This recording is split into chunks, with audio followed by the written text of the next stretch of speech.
దేవుని మాట ఏంటిదంటే, నిశ్చయముగా దేవుడు నీ పక్షముగా ఉన్నాడు. ఈరోజు అంశం, దేవుడు నీ పక్షముగా ఉన్నాడు. ఇలా చెప్పండి, మీ కుడి చేతి. ఏంటి సత్యమే ఉన్నాడా? ఉన్నాడా? ఉన్నాడా? చేతి గుర్తించాలి. దేవుడు మిమ్మల్ని దీవించిన గాక. దేవుడు మన పక్షముగా ఉంటే ఎలాంటి కార్యాలను మనం చూడగలుగుతాము, ఎలాంటి కార్యాలు మనం పొందుకోగలుగుతాము అని మనం చూస్తే, దేవుని బిడ్డలారా, మీకు మీ అందరికీ తెలిసిన వ్యక్తి, ఆ వ్యక్తిని మరొక్కసారి మీకు పరిచయం చేయాలని ఆశపడుతున్నాను. ఆ వ్యక్తి పేరు ఏంటంటే నయమాను. ఏం పేరు? నయమాను. మన దినంలో ఒక మాట చెప్పుకున్నాం. ఏమని చెప్పుకున్నాము? అబ్రహాము విశ్వాసుల అబ్రహాము విశ్వాసుల. ఇందుకు మీరు ఎవరు విశ్వాసి? నిజమేనా? అబ్రహాము 3 పాయింట్లు చెప్పా. ఏం చేసేవాడు? మొట్టమొదటిగా బలిపీఠం కట్టి, రెండోది దశంభాగం. అండి ఎంత? 10వ వంతు దశంభాగము దేవునికి ఇచ్చేవాడు. మూడోది ఏంటి? దేవుని చిత్తము చేసేవాడు. అవునా? లోతులో కూడా 3 ఉన్నాయి. ఏంటంటారు? మొట్టమొదటిగా సొదొమ గొమొర్రా పట్టణం వైపు చూచాడు. అవునా? రెండోది సొదొమ గొమొర్రా పట్టణాన్ని ఎంచుకున్నాడు. అవునా? మూడోది సొదొమ గొమొర్రా పట్టణస్తులతో సహవాసము. ఇప్పుడు ఎవరి విశ్వాసులై ఉన్నారు? చెప్పాలి. దేవుడు అట్టిగానే మిమ్మల్ని దేవుడు సాక్షిగా అబ్రహాము విశ్వాసులుగా ఉంచుకున్న గాక. దేవుడు మిమ్మల్ని ఉన్నతగా ఇంకనూ ఆశీర్వదించిన గాక. గడిచిన నెల కన్నా ఈ నెల బహుగా మిమ్మల్ని వృద్ధిలోకి నడిపించిన గాక, అభివృద్ధి పరచును గాక, ఆశ్చర్యమైన కార్యాలు జరుగును గాక. అది మీ జాబులనే కానీ, మీ వ్యాపారంలో కానీ, చేతి పనులనే కానీ, సమస్త అన్ని విషయాల్లో కార్యాలు జరుగును గాక. నిత్యం ఈ నెల మీరు ఏదైతే ఉద్దేశము, ఆశ, ఆలోచన, కోరిక కలిగినో అవన్నీ నెరవేర్చును గాక. ఈరోజు మన అంశం ఏంటంటే, ఏంటి? దేవుడు ఇందుకు మీ పక్షంగా ఉండకపోతే ఎవరి పక్షంగా ఉంటాడు? అవునా కదా? విశ్వాసము కలిగిన వారి పక్షముగా నిరంతరము వారితోనే ఉంటూ వారితోనే నిలిచి ఉంటాడు. అర్థమైన ప్రేమ దేవుని బిడ్డలారా, అందుకనే ఈరోజు మీకేం పరిచయం చేశాను? ఎవరి గురించి? నయమాను ఎవరయ్యా అంటే సైన్యాధిపతి. రాజ్యంలో రాజు తర్వాత ఏమన్నా అధికారం ఉందంటే ఒక సైన్యాన్ని నడిపించే ఒక సైన్యాధిపతికే రాజ్యంలో అర్హత ఉంటుంది. అవునా కదా? చెప్పాలి మీరు. అవునా? ఎందుకు ఈ నయమాను ఎలాంటి వాడంటే, ఇజ్రాయెల్ దేశం మీదకు మరి ఈ నయమాను ఏ ప్రాంతానికి సంబంధించిన వాడు? అంటే సిరియా దేశమునకు సంబంధించిన వాడు. ఈయన మరి యెరూషలేములో అయాక దేశాల మీద అనేక దేశాల మీద విజయాన్ని యుద్ధము చేస్తూ ఎక్కడ ఓటమి అనేది లేకుండా గెలుపు కలిగి ఉండేవాడు ఈ నయమాను. ఎవరు? నయమాను. చూడండి పరిశుద్ధ లేఖనంలో నుంచి మొదటి రాజుల గ్రంథము 5వ అధ్యాయము, మొదటి రాజుల గ్రంథము 5వ అధ్యాయము మొదటి వచనం చదవండి. ఒక నిమిషం. రెండో రాజుల గ్రంథం, మీకు బహుమానం కలుగును గాక. రెండో రాజుల గ్రంథం 5వ అధ్యాయం 9వ వచనం.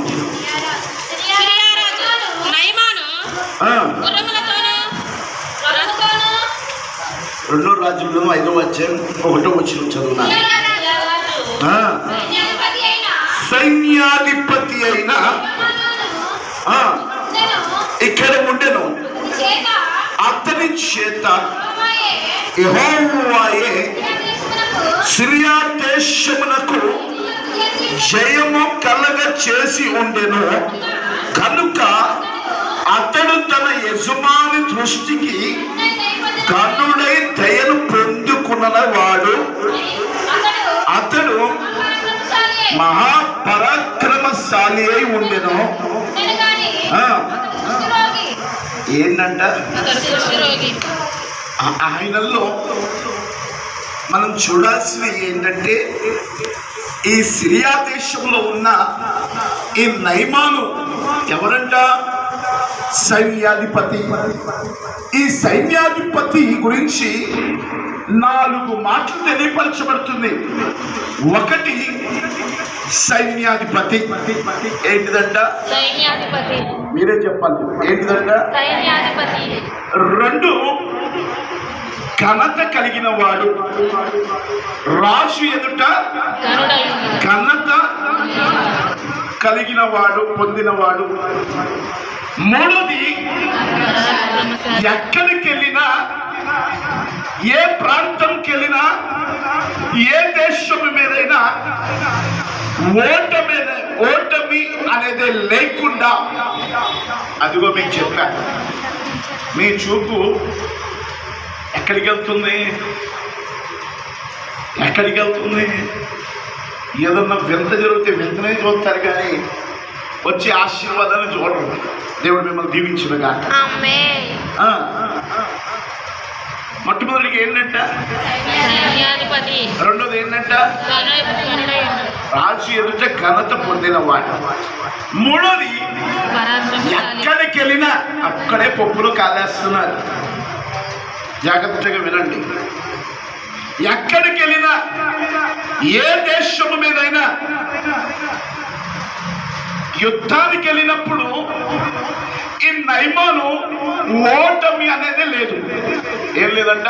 ఓటమి అనేది లేదు. ఓటమి లేకుండా విజయాన్ని కలిగిన వాడు ఈ నయమాను. ఇప్పుడు చెప్పండి. 3వది ఏంటంట? విజయము కలిగిన వాడు. ఏంటిదంట? ఏమన్నా బాధపడుతున్నారేమో పప్పులో కాలేసారని. అంటే ఆ కాలంలో మా నాన్నమ్మ అనేది. హల్లెలూయా. దేవుడు మిమ్మల్ని దీవించునుగాక. 4వది ఏంటయ్యా అంటే పరాక్రమశాలి. ఏంటిది? పరాక్రమశాలి. ఎన్నున్నాయి ఇప్పుడు? ఎన్నున్నాయి? నయమానికి ఎవరు తోడుగా ఉన్నారు? ఎవరు తోడుగా ఉన్నారు? ఇక్కడ చెప్తున్నాడు, అతని చేత యెహోవా ఈ సిరియా దేశమునకు జయమే కలగజేశాడు. జయమే కలగజేశాడు. అంటే ఎవరు తోడుగా ఉంటే జయము కలగజేయబడింది? ఎవరు తోడుగా ఉంటే కార్యం జరిగించబడింది? ఎవరు తోడుగా ఉంటే అక్కడ ఓటమి లేకుండా ఒక ఉన్నతమైన మరి గొప్ప విజయాన్ని కలగజేయబడిందంట. ఈరోజు నా దేవుడు అంటున్నాడు, నీకు తోడుగా ఉన్నాడు, నీ పక్షముగా ఉన్నాడు. నీ పక్షముగా ఉండి ఎన్నో దినాలుగా కృంగిపోతున్నావు కదా, ఎన్నో దినములుగా అప్పులనే పరిస్థితుల్లో వేదన పడుతున్నావు కదా. ఎన్నో దినాలుగా పరిస్థితులు నీకు భిన్నమైపోయి తట్టుకోలేక ఒంటరిగా కొమిలిపోతున్నావు కదా. ఇదిగో ఎన్నో దినాలుగా కుటుంబ పరిస్థితిని బట్టి, బిడ్డలను బట్టి ఎంతో ఎంతో కన్నీరు కారుస్తున్నావు కదా.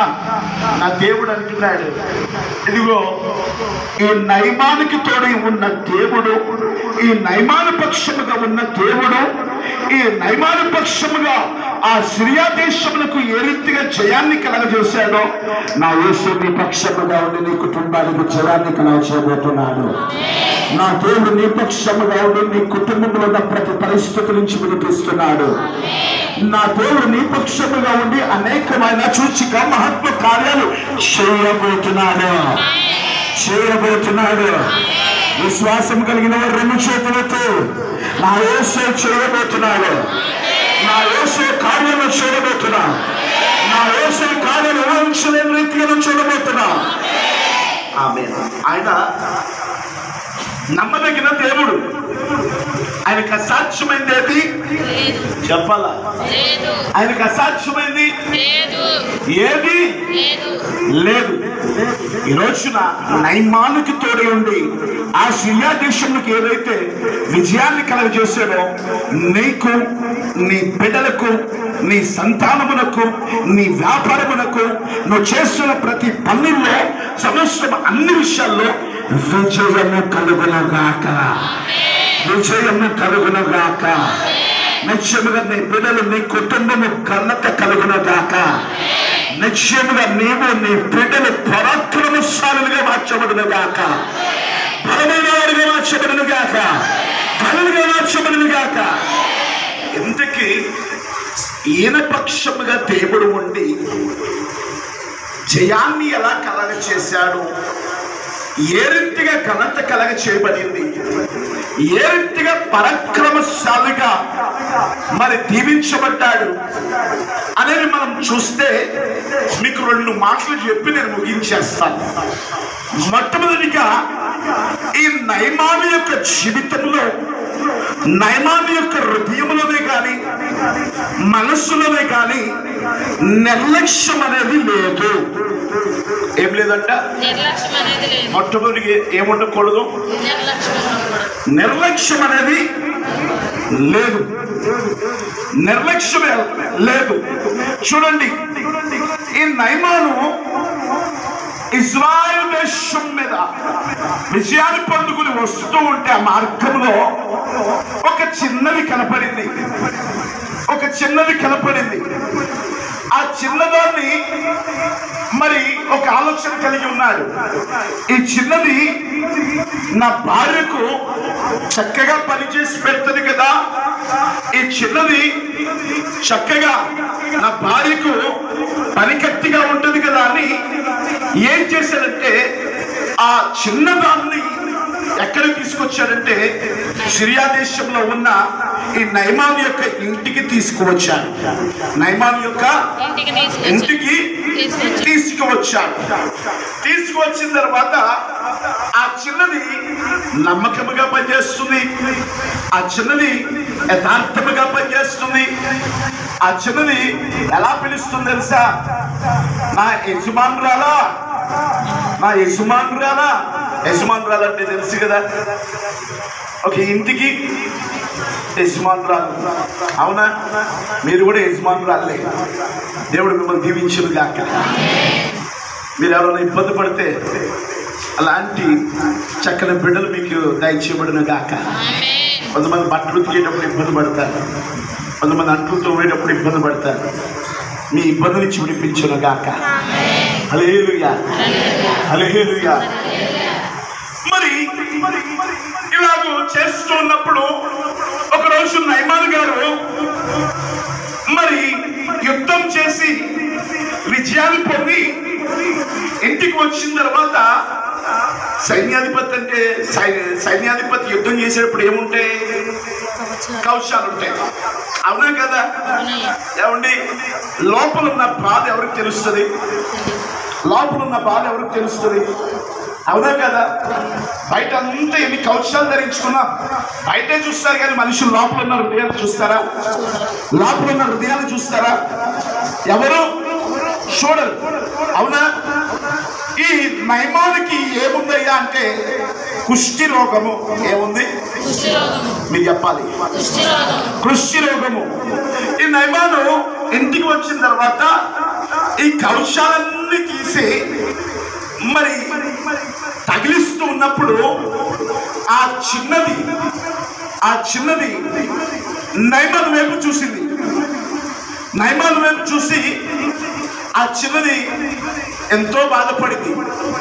అమ్మగారండి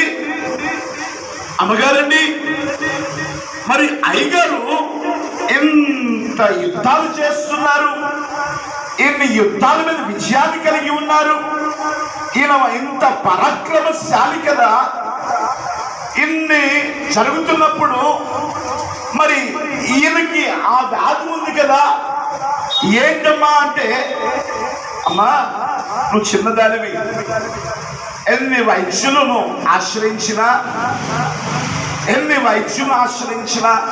ఆ కుష్టి రోగం అనేది తగ్గట్లేదు.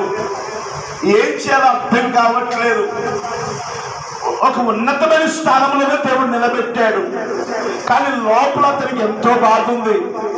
అయ్యో ఈ కుష్టి రోగం, ఈ రసి కారుతుంది, ఈ బాధ తట్టుకోలేకపోతున్నా, ఎన్ని గుడ్డలు కట్టుకున్నా ఆగట్లేదు అని ఎంతో బాధపడుతున్నాడమ్మా అంటే, అమ్మగారండి ఏమనుకోకపోతే నా యజమానుడు కాబట్టి ఒక మాట చెప్తానండి. ఇజ్రాయెల్ దేశంలో ఒక దైవజనుడు ఉన్నాడు. ఏమని చెప్తుంది?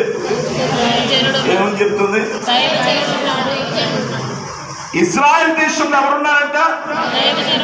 దైవజనుడు ఉన్నాడు, స్వస్థత వస్తుంది అని ఎప్పుడైతే నయమానికి చెప్పారో నయమాను ఆలోచించాడు. కొంతమంది చిన్నపిల్లల మాట చెప్పి వినరు. ఈ చిన్నదాని మాట ఏంటి నేను వినేది, ఈ చిన్నోడి మాట ఏంటి నేను వినేది. ఒక్కోసారి చిన్నపిల్లల మాటలు బట్టి ఒక ఆదరణ కలుగుతూ ఉంటుంది. అవునా కదండి? బైబిల్ గ్రంథంలో ఒక చిన్నోడు ఉన్నాడు. రే నువ్వు ఎందుకు పనికిరా నోడ్రా అని ఎన్ని మాటలన్నా ఆ దేశంలో ఆ రాజుగారికి ఒక భయం పుట్టింది. ఏది తెలుసా? 6 అడుగులు 6 మూరలున్న గొలియాదు వచ్చాడు. ఈ గొలియాదుని జయించడానికి పెద్దోడే రావాలి. అవునా కదా? పెద్దోడే రావాలి, బలమైనోడే రావాలి. అరే బాబు మన వల్ల కాదు అని సౌలు రాజు భయపడుతున్నాడు. అక్కడ సైనికులు భయపడుతున్నారు, అక్కడున్న అనేకులు భయపడుతుంటే ఇప్పుడు ఎవరొచ్చి నిలబడ్డారు? చిన్నోడే కదా వచ్చి నిలబడింది. ఈ చిన్నోడు వల్ల ఏమైంది? ఈడు వల్ల ఏం జరిగింది అని అందరు ఎక్కపక్క నవ్వుతూ ఉన్నప్పుడు ఆ చిన్నోడు ఏమన్నాడు తెలుసా? యుద్ధము చెప్పరే, యుద్ధము. ప్రతి సమస్య, ప్రతిదీ, సమస్తము తీర్చేవాడు, తుడిచేవాడు, నిలబెట్టేవాడు, కార్యం జరిగించేవాడు, నిన్ను ఉన్నతంగా నిలబెట్టుకునేవాడు. అలాగే ఈ చిన్నోడు నిలబడి ఏం చేస్తున్నాడు? కత్తెన పట్టుకున్నాడా? చిన్నోడు పట్టుకోలా. ఏమన్నా గొట్లన పట్టుకున్నాడా? ఏది పట్టుకోలా. ఏం పట్టుకున్నాడు? ఒడిస్సల ఒక రాయిని తీసుకున్నాడు. ఆ రాయిని తీసుకుని ఏం చేశాడంటే కిర్రా రాయంతో చిన్నదే ఒక్క రాయి కిర్రా తిప్పి కొడితే ఆ చిన్న రాయి ఏమైందంట? చెప్పాలా? గొలియాతును హతమార్చింది. ఆ చిన్న రాయే దావీదుకి విజయాన్ని కలుగజేసింది. ఆ చిన్న రాయే, ఇదిగో ఆ చిన్నవాడే, ఆ చిన్నవాడి పక్షముగా దేవుడున్నాడు. దేవుడు ఉన్నాడు. ఆ చిన్నవాడి పక్షముగానే దేవుడున్నాడు. అర్థమైందా? చిన్న సమస్య అయినా పెద్ద సమస్య అయినా ఏ స్థితిలో ఉన్నా మనం ప్రార్థన చేస్తే ఎలాంటి సమస్య అయినా దేవుడు తీరుస్తాడు. ఏం చేయాలంటే మనము చిన్నదేలే అదే తీర్చబడుతుంది అని నిర్లక్ష్యం కలిగి ఉంటే నువ్వు అది కార్యం చూడగలుగుతావా? ఓ యవనస్తుడా, చిన్నదే సబ్జెక్టు మనకంతా వచ్చేసింది. ఇట్లాగే ఒక ఆయన ఎవరన్నా చదువుకుని వెళ్తున్నావంట, నేనా ముందే తెలుసు, ముందే చదివేశా. అరే బాబా, ఎగ్జామ్కి వెళ్తూ ఒకసారి చూసుకుంటే ఏం పోయింది? అవునా కదయ్యా, ఏం పోయింది? నాకు అన్నీ తెలుసు అని పాపం నిర్లక్ష్యంగా ఎగ్జామ్ హాల్కి వెళ్ళాడు. ఎల్లునోడన్నా తిన్నగా కూర్చున్నాడా? అటు కదలాయే ఇటు కదలాయే. ఆ ఇచ్చిన ప్రశ్నలేమో అర్థం కావట్లా. అటు కదులుతున్నాడు ఇటు కదులుతున్నాడు, అటు తిప్పుతున్నాడు ముట్టిని ఇటు తిప్పుతున్నాడు ముట్టిని. ఏం చేయాలో అర్థం కావట్లా. ఇక చివరికి మాకు ఏం చేయాలో అర్థం కాక కొన్ని రాసి వచ్చాడు. అయ్యారంటే మీరు చెప్పింది కరెక్ట్ అంటే నా నిర్లక్ష్యమే కదా, ఏదో నాకు వచ్చేసింది అనుకునే కదా, ఎర్రమిగి మరి వెళ్ళాను కదా. అయ్యారండి మీ మాట విన్నందుకు నన్ను క్షమించాలని బాధపడ్డాడు. ఈరోజు చిన్నదే అని నువ్వు అనుకోవచ్చు. చిన్నదైనా ఎవరి దగ్గరికి తీసుకురావాలి? దేవుని దగ్గర తీసుకొస్తేనే కదా నీ కన్నీరు తుడవబడుతుంది. ఎలాంటి సమస్య నాది చిన్నదైనా పెద్దదైనా ఒక మాట చెప్తాను, నేను చిన్న సమస్య అయినా అది దేవుని దగ్గరికే తీసుకొస్తాను. మరి హనుమంతుడు కూడా మీకు చెప్తూ ఉంటాను, మందిరం కట్టడానికి అమౌంట్ అయిపోయింది, దేవుడిస్తే చేస్తూ ఉన్నాను. ఏం చేయమంటావయ్యా అన్నా. ఇదిగో నేను నీ పక్షముగా ఉన్నా, నేను నీ పక్షంగా కార్యం చేస్తాను, నువ్వు ప్రార్థన చేస్తున్నా. పాపం నేను దినమున టాపిక్ పైన ఆయన ఫోన్ చేశాడు. అయ్యారండి ఎలక్షన్స్ అయిపోయిన తర్వాత రోజు నుంచి మనం మొదలు పెట్టేద్దాం. మీరు అమౌంట్ అంటారా? తర్వాత అదేమండి, మీరు ఎప్పుడు ఇచ్చినా మాకు ఓకే అంటే ఏం కనబడింది మనలో? ప్రార్థన ద్వారా ఒక గురి, ఒక నమ్మకం ఏర్పడబడింది. ఏర్పాటు చేశాడు దేవుని కృపను బట్టి. మంగళవారం ఏంటిది? నట్లేసి ఇసుక సిమెంట్ పెట్టే కదా. ఏదో మరి మీ అందరికి బాగా తెలుస్తుంది, అందులో జ్ఞానులు మీరు. దేవుడిని దీవించింది కాక మరి మీకు కూడా ఆ శక్తి ఎన్నింటికి?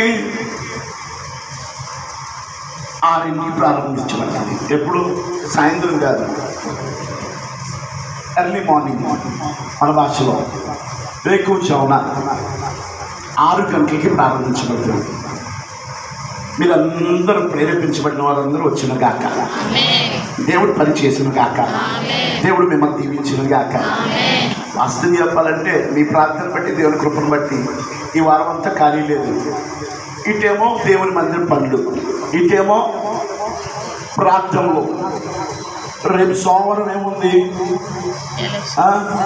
ఉందా? దేవుడు దీవించిన గాక. రెండోది ఏముంది తెలుసా నాకు? గాలిపల్లో ప్రేయర్ ఉంది. మూడోది ఏముంది తెలుసా? సువార్త సభ ఉంది. ఇక మొత్తం నాన్ స్టాప్గా ప్రేయర్లే ఉన్నాయి. మీరేం చేయాలా? ఏం చేయాలా? ప్రార్థన చేస్తారు. ఏం చేయాలా? ప్రార్థన చేస్తే ఏం అడగాల? దాసుడు వెళ్తున్న నిలబడుతున్న ప్రతి ప్రాంతంలో అనేక ఆత్మలు నడిపించబడాలి. హల్లెలూయా. అన్నయ్య గారు ఎప్పుడు ఒక మాట అనేవాళ్ళు, సంవత్సరానికి ఎన్ని ఆత్మలు అంటే మనకి ఉందా? ఉందా? అంతకన్నా ఎక్కువ ఇచ్చును గాక, అంతకన్నా ప్రతి మందిరాలు ఖాళీ లేకుండా నింపును గాక, మందిరాలు ఇంకా విశాలపరచబడును గాక, దేవుడు అనేకమైన కార్యాలు జరుగును గాక. మంచిది. ఈ నయమాన జీవితంలో మట్టు మనకి ఏం లేదంట? చెప్పాలి ఏం లేదంట? నిర్లక్ష్యము. ఇట్లాగే యేసు ప్రభు వారు కొండ మీద ప్రసంగం చేస్తున్నారు. ఎన్ని దినాలు? 3 దినాలు.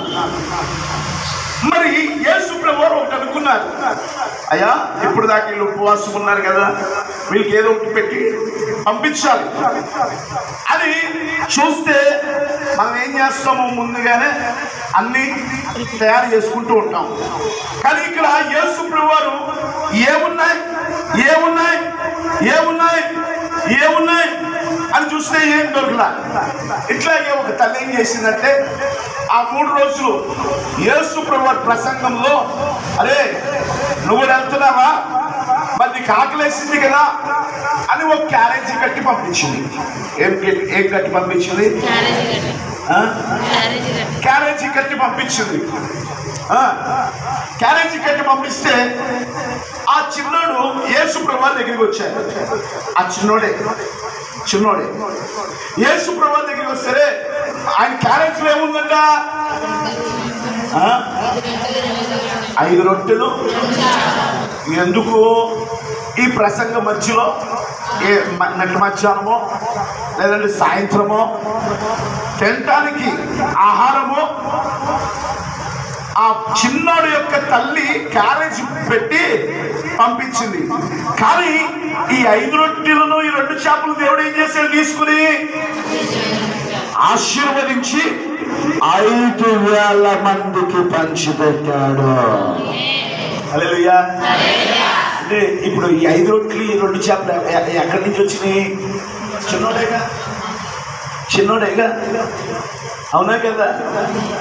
అది ఈ చిన్నోడు తెచ్చుకున్న 5 రొట్టెలు 2 చేపల ద్వారా దేవుడు ఏం చేశాడు? సమృద్ధిగా ఆశీర్వదించాడు. అంటే దేవుని మాట విషయంలోనే కానీ, సమస్త దేవుని విషయంలోనే కానీ, పరిచయ విషయంలోనే కానీ, ప్రార్థన విషయంలోనే కానీ మనం ఎలా ఉండకూడదు అంటున్నారంటే, నిర్లక్ష్యం కలిగి ఉండకూడదు. ఏమంటే నిర్లక్ష్యం ద్వారా ఏమవుతుంది? ఆశీర్వాదం అవుతుంది, శాపం అవుతుందా?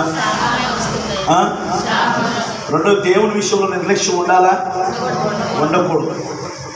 దేవుని విషయంలో కూడా కొంతమంది ఎవరికి పెట్టారంటే, ఆదివారమే కదా, రేపు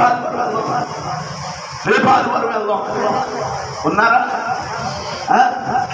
ఈ ఆదివారం కాకపోతే మరి ఈ ఆదివారం ఆశీర్వాదమేగా. మరి ఈ ఆదివారం తిన్నామని మొత్తం బస్సులు ఉంటావా? ఉండవు కదా. ఏదో మేటమే కదా. ఖాళీగా ఉంటే తట్టుకోలేము, ఖాళీగా ఉంటే. అందుకనే ఆదివారం ఆత్మీకంగా ఎప్పుడు మనం నింపబడాలి. దేవుని సన్నిధి విషయంలో కానీ, దేవుని విషయంలో కానీ ఎప్పుడు మనము నిర్లక్ష్యము కలిగి ఉండకూడదు. అందుకనే చూడండి, 2వ రాజ్యం కింద 5వ అధ్యాయం 2-3 వచనాల్లో ఒక మాట ఉంది.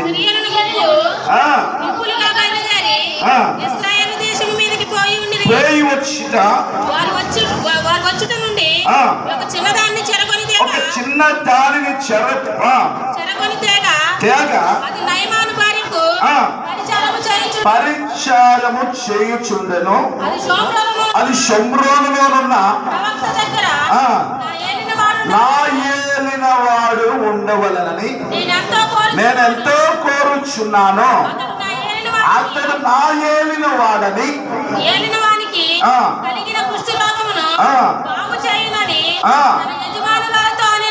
తన యజమానురాలతో ఎవరు చెప్పారు ఇదంట? ఎక్కడున్నాడంట ఎలీషా, దైవజనుడు ఎలీషా ఎక్కడ? ఇప్పుడు ఎవరు చెప్తున్నారు ఈ యొక్క దైవజనుడి గురించి? చిన్నది. బైబిల్ గ్రంథంలో ఆ చిన్నదాని పేరు రాయల. చిన్నది. బైబిల్ గ్రంథంలో ఇద్దరే ఉంటారు చిన్న పిల్లలు, ఆడపిల్లలు. చిన్నది ఒకటేమో ఈ చిన్నది, రెండోదేమో పేతురు చెరసాల నుంచి వచ్చినప్పుడు ద్వారం దగ్గర ఉంటుంది. ఏం పేరు? రోదే. రోదే అనే చిన్నది. ఏంటిది? అభిత అంటున్నారు. బాబాయ్ దేవుడు మిమ్మల్ని దీవించిన గాక. ఇద్దరు చిన్నపిల్లలు. ఇద్దరు చిన్నపిల్లలు ఎలాంటి వాళ్ళు తెలుసా? దేవుని ఎంత భయభక్తులు కలిగిన వాళ్ళు. హల్లెలూయా, హల్లెలూయా. ఈ యొక్క ఎప్పుడైతే ఈ చిన్న చెప్పిందో నిశ్చయముగా నయమాను నిర్లక్ష్యం లేకుండా ఏ పట్టణానికి బయలుదేరాడు? షోమ్రోను అనే పట్టణానికి బయలుదేరాడు. ఈరోజు నువ్వు ఏ నిర్లక్ష్యం లేకుండా జీవించు. నా దేవుడు నీకు రెట్టింపు ఆశీర్వాదం ఇస్తాడు, రెట్టింపు ఘనతను దయచేస్తాడు, ఉన్నతమైన కార్యాలు చేస్తాడు. హల్లెలూయా. మొట్టమొదటికి ఏమి ఉండకూడదంట? నిర్లక్ష్యం అనేది ఉండదు. అది చిన్నదైనా పెద్దదైనా ఏ నిర్లక్ష్యం మనలో అదే దేవునికి మనకి అడ్డుపడేది. కానీ మీరు తీసివేసిన గాక. రెండోది ఏంటయ్యా అంటే దేవుని మాట వినాలి. ఏం చేయాలంట? చెప్పాలి. దేవుని మాట మొట్టమొదటికి ఎలా ఉండకూడదంట? రెండోది ఏం చేయాలంట? అది చూడండి, 2 రాజులు గ్రంథం 5వ అధ్యాయం 9వ వచనం చూడండి.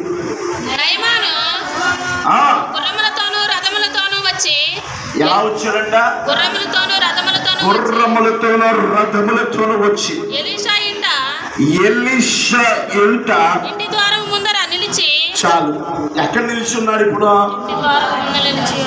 ఎలీషా యొక్క దైవజనుడి యొక్క ఇంట ద్వారము బయట నిలిచి ఉన్నాడు. ఎవరైనా సైన్యాధిపతి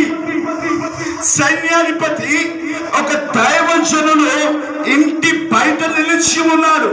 ఎలా వచ్చాడంట? గుర్రముల మీద రథముల మీద వచ్చాడు. ఇప్పుడు ఇంట్లో ఉన్న ఎలీషా, దైవజనుడు ఎలీషాకు తెలియపరచబడితే ఏమన్నాడు తెలుసా? ఎలీషా అబ్బో సైన్యాధిపతి పరిగెత్తుకుని రాలా. ఆయన ద్వారా మనకేం లాభం అవుతుందా అని పరిగెత్తుకుని రాలా. ఏం చేశాడు తెలుసా? ఆయనతో ఉన్న పరిచారకుడికి చెప్పాడు, ఇదిగో వెళ్ళి యుద్ధాల్లో ఎన్నిసార్లు మునగమన్నాడు? 7 సార్లు మునగమను అని దైవజనుడు పరిచారకుడికి చెప్పి వెళ్ళాడు. ఇప్పుడు చెప్పండి, నయమాన్ ఏమనుకునేవాడు? సిరియా దేశంలో ఇన్ని నదులు లేవా? ఇంకెక్కడ మాకు దగ్గరలో నదులు లేవా? యోర్దానులోనే మునగాల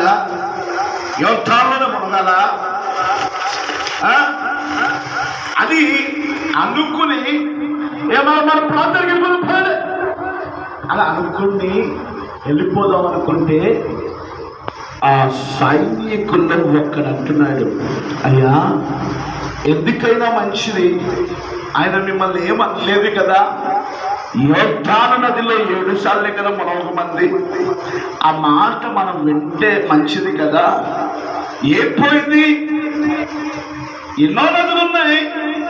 దైవజనుడి మాట విని ఒకసారి 7 సార్లు మునిగితే మనకే మంచిది కదా అని దైవజనుని మాట వింటే దేవుని మాట వినట్లే.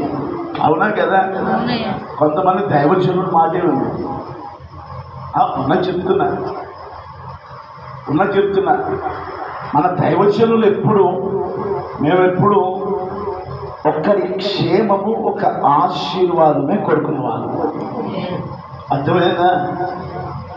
ఈ సేవ లాభాలకి ఏదో కూర్చుకుంటానికి కాదు. బ్రతుకుతే ఎవరి కోసం బ్రతుకుతాము? చనిపోతే అవునా? సేవ అంటేనే అది కదా. మనం ఎవరి మాట వినాలి? మరి ఎవరి మాట వినాలి? దేవుని మాట. సరే, యుద్ధంలో మునగమన్నాడు. ఈ పంత కుష్ఠరోగమే ఎవరికి? నయమానికి. ఇప్పుడు మొత్తం కుష్ఠరోగం 7 సార్లు వెళ్ళాడు, మునిగాడు 7 సార్లు మునిగాడు. వెంటనే స్వస్థపరచబడ్డాడు. హల్లెలూయా. ఆ మాట వినకుండా వెనక్కి వెళ్ళిపోతే ఏంటి పరిస్థితి? స్వస్థపరచబడేవాడా? నెమ్మది వచ్చేదా? కార్యం చూడగలిగేవాడా? ఈరోజు దేవుని మాట వినకపోతే మనం కార్యాలు చూస్తామా? ఈరోజు దేవుని మాట వినకపోతే మనం ఆశీర్వదించబడతామా? ఈరోజు దేవుని మాట వినకపోతే మనకి స్వస్థత వస్తుందా? రాదు కదా. మరి మనం ఎవరి మాట వినాలి? ఎవరి మాట వినాలి? నీ మాట జీవము గలదయ్యా, యేసయ్యా. నీ మాట మార్పు లేనిదయ్యా, యేసయ్యా. నీ మాట మంచిదయ్యా, నీ మాట మారదయ్యా. ఏది ఆగినా నీ మాట జరుగునయ్యా. జీవితంలో జరిగించే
రావట్లే మనుషులు.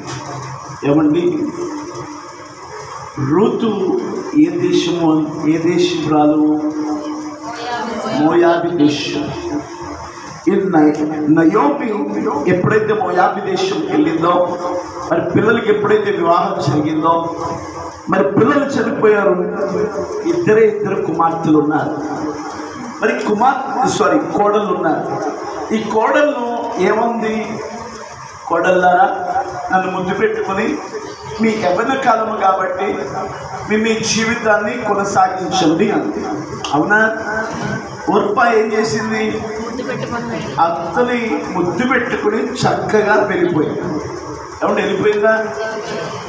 మరి రూతు కూడా ముద్దు పెట్టుకుని వాళ్ళ తల్లిదండ్రుల దగ్గరికి వెళ్తే ఇంకో పెళ్లి చేసేవాళ్ళు కదా.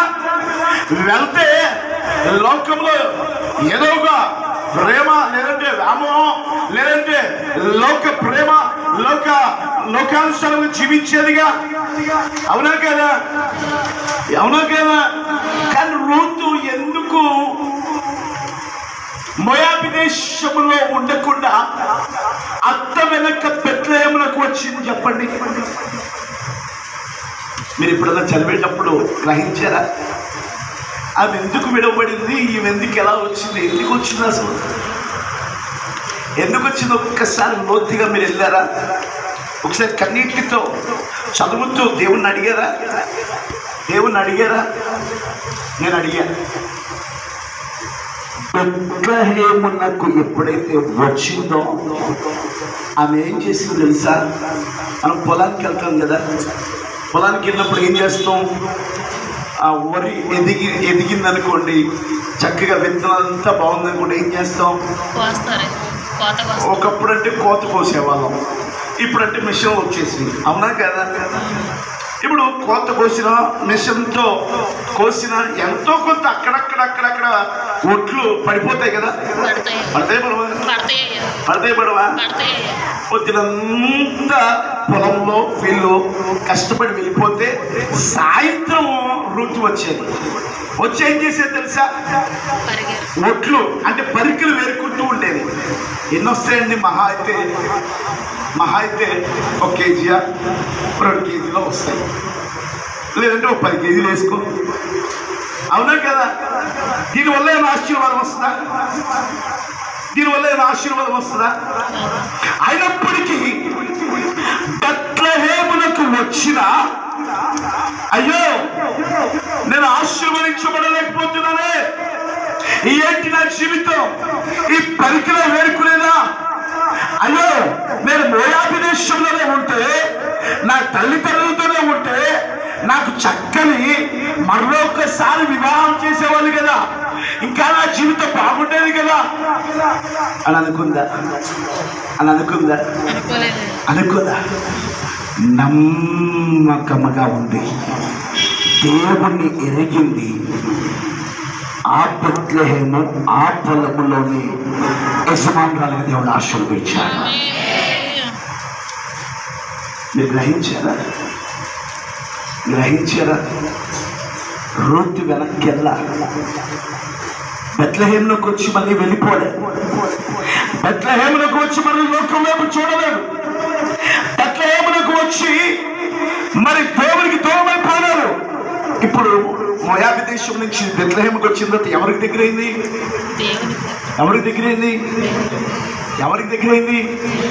ఎప్పుడైతే దేవునికి దగ్గరైందో, ఎప్పుడైతే దేవుని కలిగి ఉందో, నిశ్చయముగా ఎక్కడైతే పరికలు వేరుకుంటుందో ఆ పరికలు వేరుకుంటున్న పొలానికి దేవుడు ఉన్నతముగా ఆశీర్వదించాడు. హల్లెలూయా. ఆమె మోయాబు దేశం నుంచి వచ్చే బెత్లెహేముకి ఆమె ఏ వంశంలో చేర్చబడింది తెలుసా? క్రీస్తు అనే వంశంలో చేర్చబడింది. దేవుడు ఆమెను ఆశీర్వదించాడు. ఈరోజు నువ్వు ఆశీర్వదించబడాలంటే ఎవరి మాట వినాలి? ఎవరి వైపు చూడాలి? దేవుని వైపు చూస్తేనే కదా నువ్వు ఆశీర్వదించబడాలి. అంతేగాని రూతు మళ్ళీ వెళ్ళిపోవచ్చు కదా దాన్ని. ఆమె ఎందుకు వెళ్ళిపోలే? ఒకటే ఉంది, నీ దేవుడు నా దేవుడు నన్ను మరణము తప్ప మరి ఏది. భర్త చనిపోయాడు, అన్ని కోల్పోయింది, ఒకతే. అది చూస్తే ఓర్పా వెళ్ళిపోయింది. అత్తతో వెళ్తే ఏం లాభం వస్తుంది? అత్తకైనా ఎవరున్నారు? యేసయ్య ఉన్నాడు. అందుకనే మనకి ఎవరు తోడు కావాలంట? ఇప్పుడు చెప్పండి, రూతు ఆశీర్వదించబడటానికి ఎవరు తోడుగా ఉన్నారు? చూడండి, సామెతల గ్రంథం 22వ అధ్యాయం 4వ వచనం ముగించేస్తున్నాను. సామెతల గ్రంథం 22వ అధ్యాయం 4వ వచనం చూడండి. యెహోవా యందు భయభక్తులు కలిగి ఉండుట వినయమునకు ప్రతిఫలము, ఐశ్వర్యమును ఘనతయు జీవమును దాని వలన కలిగెను. చూసారా?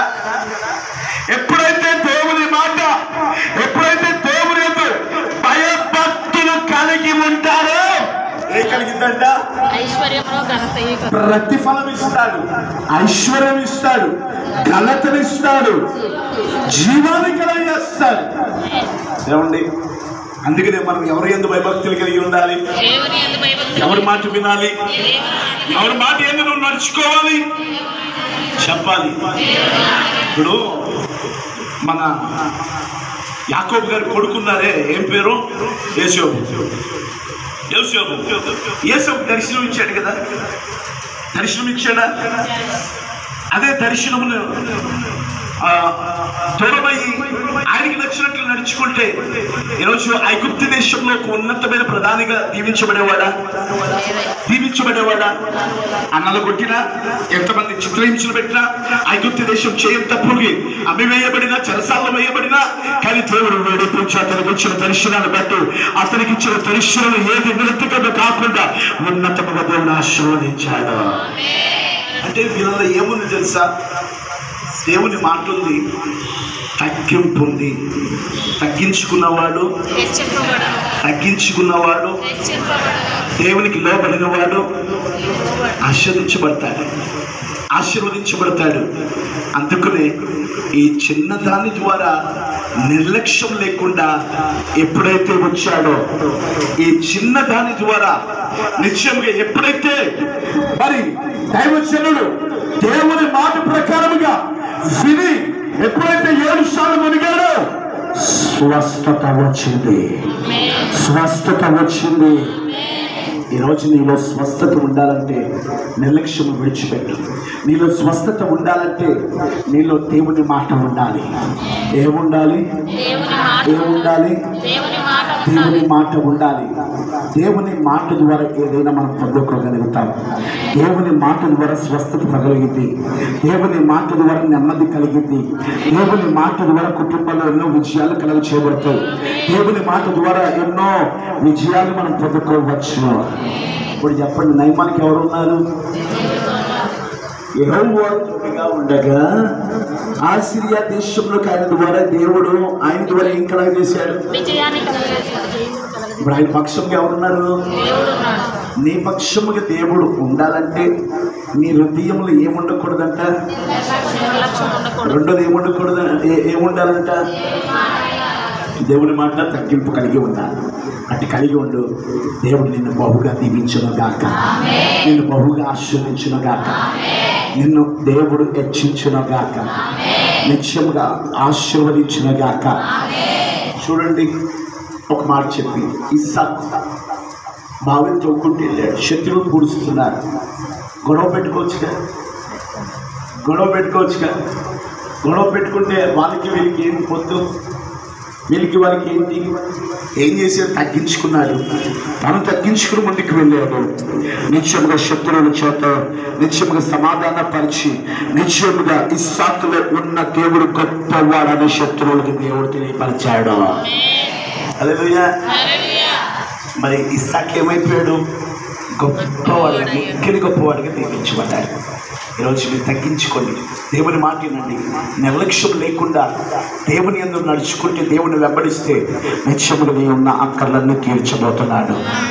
నయమాన పక్షముగా ఉండి విజయాన్ని కలగ చేసిన దేవుడు, నయమాన పక్షముగా ఉండి స్వస్థతను దయచేసిన దేవుడు, నయమాన పక్షముగా ఉండి నిత్యముగా సూచిక మార్పు కార్యం చేసిన దేవుడు నేడు నీతో ఉన్నాడు. మరొకసారి నీతో ఉన్నానని నీతో మాట్లాడుతున్నాడు. సరి చేసుకుని నిలబడితే, సరి చేసుకుని దేవుని కొరకు నిలబడితే నిత్యముగా ఇటు మొదలుకు ఊహించలేని కార్యాల విజయాలు గొప్ప సాక్షులుగా మీరు నిలబెట్టుకోబోతున్నాడు. ఒక తీర్మానం చేసుకుని నిలబడండి. తీర్మానం చేసుకున్న వారే నిలబడండి. తీర్మానం చేసుకోకపోతే ఇక మీ ఇష్టం. సేవకునిగా, ఒక తండ్రిగా, ఒక నాయకుడిగా మీకు తెలియపరిచాను. తీర్మానం చేసుకున్న వారు నిలబడండి. 2 చేతులు ఆకాశం పెట్టి వెళ్తావు. అయ్యా, నా కుటుంబంలో విజయం కావాలంటే నువ్వు నా పక్షముగా ఉంటేనే విజయం కలిగిందయ్యా. అయ్యా, ఈరోజు నేను స్వస్థపరచబడాలంటే ఏది నీకు అడ్డుబండిగా ఉంటావు? నన్ను క్షమించండి అయ్యా. నాలో ఉన్న నిర్లక్ష్యం విడిచిపెడతానయ్యా. నీ మాట వింటానయ్యా. తగ్గింపు కలిగి ఉంటానయ్యా. లోబడే జీవితం కలిగి ఉంటానయ్యా. నీకు విధేయుడిగా ఉంటానయ్యా. నీకు విధేయుడిగా ఉంటానయ్యా. అయ్యా, నీవే నాకు కావాలి దేవా. నా పక్షముగా ఉన్న దేవా, నా పక్షముగా ఉన్నది కొట్టదా. విశ్వాసము కలిగి నేను గ్రహించాలి నాయన. నీ అందు అయ్యా తగ్గింపు కలిగి ఉంటానయ్యా. ఒక తీర్మానం చేసుకో, ఒక తీర్మానం చేసుకో. నా ప్రియమైన దేవునిగా నీకెవరు లేరు నువ్వు అనుకోవచ్చు. నయమాను ఇదిగో యుద్ధాలు ఎన్నో విషయాలు కొనుక్కునేవాడు, కానీ అతనికి ఉన్న శరీరం మీదే కానీ గుండెలో ఉన్న బాధ మనుషులు చూడలేకపోయారు. మనుషులు చూడలేకపోయారు. ఇదిగో గాయాలు కట్టేవాడు, గాయాలు మాన్పేవాడు. మనుషుల ద్వారా కలగదు, లోకం ద్వారా కలగదు. నా యేసే ద్వారానే కలగ చేయబడుతుంది. ఆయన గాయాలు కట్టేవాడమ్మా. ఆయనని గాయాలను మాన్పేవాడమ్మా. ఆయనని పరిస్థితి నుంచి విడిపించేవాడమ్మా. నేను స్వస్థపరిచేవాడమ్మా. నీకు ఆరోగ్యాన్ని కలిగించేవాడమ్మా. నయమాను ఏ వ్యాధితో ఉన్నాడో ఎవరికి చెప్పుకోలేక ఏ వేదనతో ఉన్నాడో దేవుని సన్నిధిలో దేవుడిగా నా దేవుడు నిన్ను చూస్తున్నాడు. నా దేవుడు నీ బాధను చూస్తున్నాడు. నా దేవుడు నీ కన్నీరును చూస్తున్నాడు. నా దేవుడిని చూస్తున్నాడు. నా రామ మనసారా అయ్యా సైన్యాధిపతి అయ్యా ఘనత పొందిన వాడే అయ్యా విజయం కలిగిన వాడే అయ్యా పరాక్రమశాలే అయినప్పటికీ నా లోపల బాధ వ్యాధి ఎవరు చూడలేరు. అయ్యా ఒక్క చిన్నవాడి ద్వారా నేను ఒక్క మాట తెలియపరిచావయ్యా. నిర్లక్ష్యం లేక వెళ్ళాడు కాబట్టి నీ మాటలు బట్టే స్వస్థత చూడాలయ్యా. నీ మాటలు బట్టే స్వస్థత, నీ మాటలు బట్టే విడుదల, నీ మాటలు బట్టే కార్యం చూడగలుగుతావు. కృతజ్ఞ జీవితాన్ని నీ మాట ద్వారా లేవనెత్తబడుతుందయ్యా. నీ మాట వింటాము, నీ మాట వింటామయ్యా. నీ మాట వింటాము. ఎన్ని బాధలు నీ బంధువులైన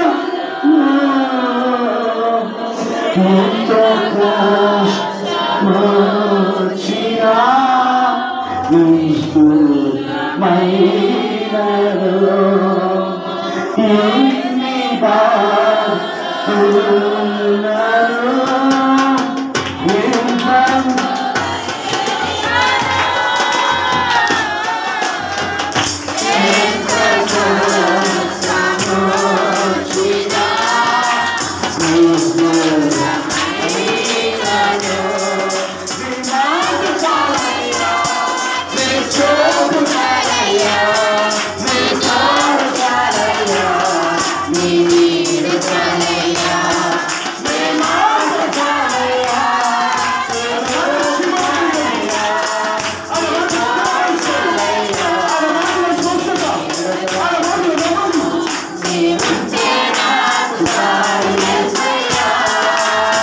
పెట్టుకొని నీతోనే సాధారణ మాట్లాడి ఉన్నాడు. దేవుడు నీ పక్షమున ఉన్నాడు. దేవుడు నీ పక్షమున ఉన్నాడు. ఈరోజున నీ పక్షమున ఎవరు లేనప్పటికీ నీ వారిని నేను త్రోసివేసినాను, నీ బంధువులను నేను త్రోసివేసినాను. ఈరోజున దేవుడు నీ పక్షమున ఉన్నాడు. ఆయన నీ పక్షమున నిలిచి ఉన్నాడు. అయితే నీవు నిర్లక్ష్యం ఉండకూడదు. దేవుని మాటలు వినాలని, దేవుని మాట ప్రకారంగా మనం చేయాలని, అతిథిగా చేసిన దైవానికి స్వస్థత కలిగిందని, కుష్టి రోగం నుండి విడుదల కలిగిందని రోజున సూటిగా సేటుగా ఆయన వాక్యం ద్వారా మనతో మాట్లాడి ఉండగా, అయ్యా నా జీవితంలో నిర్లక్ష్యం కలిగి నేను జీవించి ఉన్నానేమో, అందుకని ఈరోజు నాకు గుర్తు చేసి ఉన్నానయ్యా. నా జీవితంలో నిర్లక్ష్యంగా నేను ఉండను, నీ మాట నేను వింటానయ్యా. నీ మాట వినటకు ప్రభువా అయ్యా ఎదురు చూస్తా ఉన్నాను ప్రభువా. ఈరోజు నా పలకబడిన ప్రతి ఒక్క మాట నా కొరికే అని నేను నమ్ముతా ఉన్నాను ప్రభువా అని నోరు తెచ్చి నువ్వు అడగగలిగినట్లయితే, ఒక్క నిర్ణయానికి నువ్వు రాగలిగినట్లయితే, ఏ పరిస్థితుల్లో నువ్వు కుమిలిపోతా ఉన్నావు, ఏ రోగం చేత నువ్వు కుమిలిపోతా ఉన్నావు, ఎవరికి చెప్పుకోలేని పరిస్థితుల్లో నువ్వు నలిగిపోతా ఉన్నావా? అయితే ఈరోజు ఈ మాటలు నీ కొరికే. ఈ మాటల ద్వారా నీకు ఈ రోజున స్వస్థత కలగబోతా ఉంది. ఈ మాటల ద్వారా నీకు ఆదరణ కలగబోతా ఉంది. ఈ మాటల ద్వారా నీకు రక్షణ కలగబోతా ఉంది. ఈ మాటలు నా కొరకే అని నువ్వు అనుకోగలిగినట్లయితే నీవు లేచి గంతులేసుకుని నడవబోతా ఉన్నావు. సమాధానం తోడుకొని వెళ్ళబోతా ఉన్నావు. సమాధానం నీ కొరకే ఈరోజు నిత్యంగా నా దేవుడు దయచేయబోతా ఉన్నావు. నిజమేనైనా ఇప్పుడు నుండి ప్రభు తీర్మానానికి వస్తా ఉన్నాను. నేను నిర్లక్ష్యం కలిగి నేను ఉంటానయ్యా, నీ మాటలు నేను వింటానయ్యా అని నోరు తెచ్చి దేవుడితో తీర్మానం చేసుకో. నిజంగా దేవుడు నీ పక్షంలో నిలిచి ఉన్నాడు. నేను చూస్తా ఉన్నాను. ఇదిగో ఇక్కడ దేవుడు నిలిచి ఉన్నాడు, నేను చూస్తా ఉన్నాను. నీ ఎదుట వచ్చాయి ఉన్నాడు నా దేవుడు. నువ్వు పడుతున్న బాధలు చూస్తా ఉన్నాడు. నువ్వు కారసుల కన్నిటిని చూస్తా ఉన్నాడు. నువ్వు నలిగిపోతా ఉన్నావే, నీ బాధను నా దేవుడు చూస్తా ఉన్నాడు. అయ్యా అవునైనా కుమ్మలిపోతా ఉన్నాడు. చెప్పుకోలేని రోగంలో నేను ఉన్నాను ప్రభు. ఎక్కడ వెళ్ళినా నాకు సమాధానం రావట్లేదయ్యా. ఈరోజు నాతో మాట్లాడి ఉన్నాను ప్రభు. ఈ మాట పట్టుకుంటా ఉన్నాను. ఈ సంవత్సరం చేసిన వాగ్దానం పట్టుకుంటా ఉన్నాను. నన్ను తట్టుకోవాలి ప్రభు. నన్ను స్వస్థపరచండి అయ్యా. నాకు క్షేమము తెచ్చాడు ప్రభు. నాకు విశ్రాంతి కలిగించాడు ప్రభు అని నేను మనం చేసుకోగలిగినట్లయితే నిశ్చయంగా ఆయనకి కలిగిన స్వస్థత ఈ రోజు నీకు కూడా కలగబోతా ఉంది. మాట విను, దేవుడి మాటలు విను, దైవసేవకుల మాట విను, అది నీకు క్షేమము. మనుషుల మాట లక్ష్య పెట్ట మాకు, దేవుడి మాట విను. ఆయన మాటలో నిజంగా స్వస్థత ఉంది. ఆయన మాటలో మార్పు లేనిది. ఆయన మాట ఇస్తే తప్పని వాడు. అందుకని ఈ రోజు అతని దాసు ద్వారా నేను గుర్తు చేసి ఉన్నాడు. నీ జీవితంలో నిర్లక్ష్యం ఉండకూడదు, దేవుడి మాటలు వినాలని. నేను అటు రీతిగా నేను కూడా జీవిస్తాను ప్రభువా అని తీర్మానం చేసుకోగలిగినట్లేదు. ప్రార్థన చేసుకుందాం. మనం వచ్చిన కలిగిన వాళ్ళు వచ్చి ప్రార్థన చేస్తాం.